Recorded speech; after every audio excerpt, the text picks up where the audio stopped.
Hi there, and welcome to Naturally Recovering Autism. I am your host, Karen Thomas, and I want to thank you so much for being here and being a proactive parent and getting the resources that you need to let your child live their most fulfilling and independent life possible.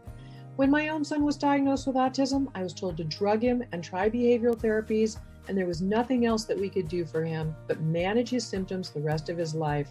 But I didn't want to do that. Fortunately, my background in craniosacral therapy of now 30 years let me know that the brain can and does heal, but I didn't know that much about autism. What I did know is that I didn't want to just mask the symptoms with dangerous drugs.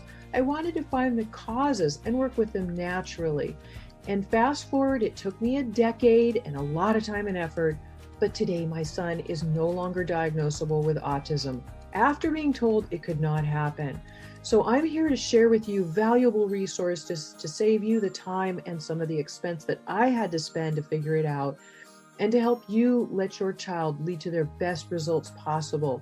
Every child's level of recovery is different, but we know that children who couldn't sleep through the night are sleeping now through the night and happily. Their immune systems are now strong where they were once sick all the time. Children who were nonverbal and their parents were told they could never speak are now speaking. Children who were getting D's and F's in school are getting A's and B's. And those that were so anxious all the time and couldn't sit still and were uncomfortable in their own bodies are now calm and happy and relaxed. And they're leading fulfilling and independent lives with friends. This is what we want for our kids. So I'm here to share the resources with you so that you can get the best results for your child, the best possible. And you can start that right now with my free download of the top 7 foods to eliminate beginning today, of the top foods that are the most inflammatory and toxic that are contributing to those physical and behavioral symptoms of autism that your child is having. They're making his life uncomfortable. So you can get that right now at naturallyrecoveringautism.com/7 foods. And feel free to share that with anybody you know who would be interested. And I will also link to it in today's show notes. There's, of course, a lot more than diet, but this is something you could start doing today that will begin to reduce those symptoms. And I'm happy to share everything I can with you. So right now, let's dive into today's episode. Hi there, and welcome back to Naturally Recovering Autism. I appreciate you always being here and getting the resources that you have to help your child live a better life. And I know on the healing journey that sometimes it can be a little frustrating and you wonder if you're making any progress at all, and you feel like you've been working really hard and you're wondering when am I going to see some results. So I really wanted to give you not only some words of encouragement, but also things to look for on the healing journey. So we're going to look at 5 signs that your child's body is actually healing, even if behaviors haven't changed yet.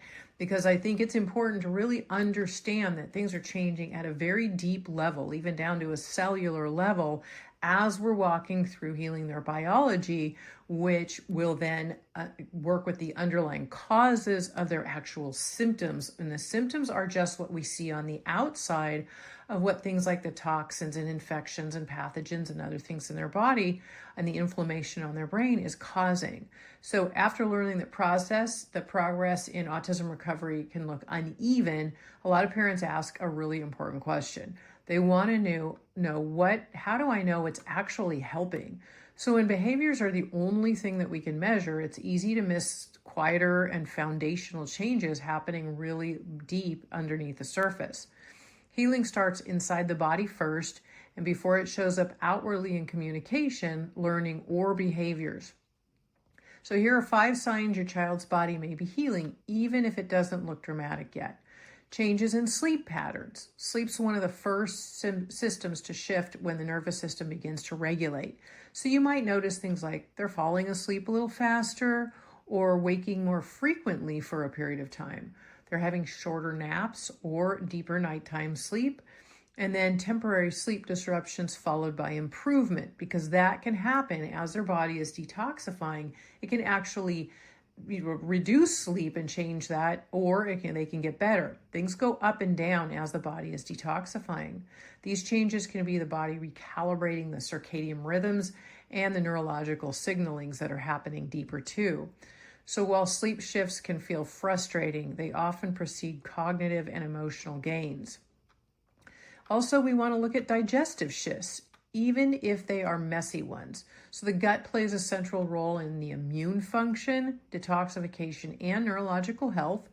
And some signs of healing can include things like changes in stool frequency or texture, increased gas or bowel movements, improved appetite or food tolerance over time, temporary digestive discomfort as toxins are released.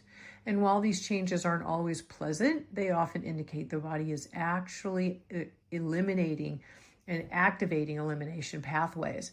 So a foundational step in healing is it's one of the foundational ways that we do release toxins. So you also might notice increased emotional expression. As awareness increases, emotions often follow. Children may cry more easily, show frustration or excitement more clearly, seek comfort or connection, may even have increased stimming, express preferences more strongly. But rather than regression, this can mean your child feels safe enough in their body to express what is happening internally. Emotional expression is a sign of neurological engagement, not loss of progress. Also, we want to look at periods of fatigue followed by clarity. Healing requires energy. It's common for children to experience days of lower energy, needing more rest, and followed by moments of increased focus, calm, or connection. And this pattern can signal that the body is redirecting resources toward repair and regulation.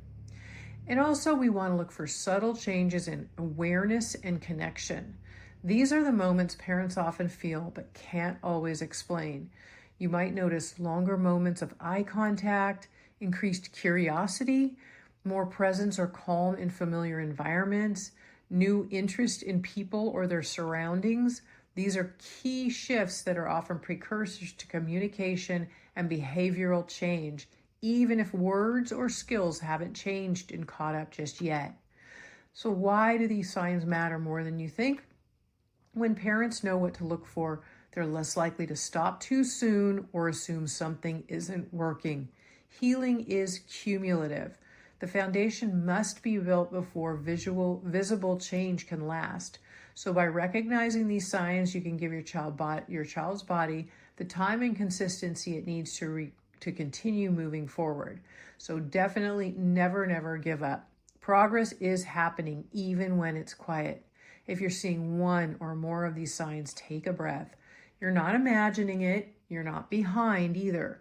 And your child's body is responding.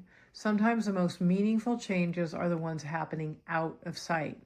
And a gentle reminder is you do not have to navigate this alone, and you don't have to figure out every step at once.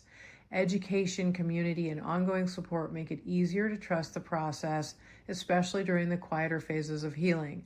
I'm here for you with the resources at naturallyrecoveringautism.com. I'm here for you with many free resources available on the website, and also my free workshop that is available for you if you want to learn my 4-stage process and you need help walking through the path. You're doing important work, and your consistency matters more than perfection. In fact, there is no real thing and such thing as perfection, so give yourself a break. I know that this is a very challenging journey, and it can be, but the rewards can be significant if you're willing to stick with it and keep moving forward and understand that you're making progress even when you don't think you are. There's also the related podcast that I did, which was the episode 239, which was the one I did just right before this one, that almost also may be very helpful for you. So this is naturallyrecoveringautism.com/240, because this is episode number 240. So any show notes will be there for you. And the link, you can go look at episode number 239 as well, because that also has some valuable resources for you that I think can be helpful on this journey. So as always, thank you for being here, for what you're doing for your child. You are making a difference, and you are the key to their success. And education is the key as well. So that's what I'm here. I've done the work for you, and I'm here to offer you the resources to help you and your family and your child live their best life possible, and with less stress, because I want to give you confidence and clarity on the journey. So I hope this has been helpful for you, and it gives you encouragement, even when you may not be seeing the signs just yet. It's always, always valuable, everything that you're doing and all of the education that you're giving yourself as well along the way. It all makes a difference in the long run. So stick with it. I'm proud of you. You're doing a great job. Keep it up, and I'll see you next time.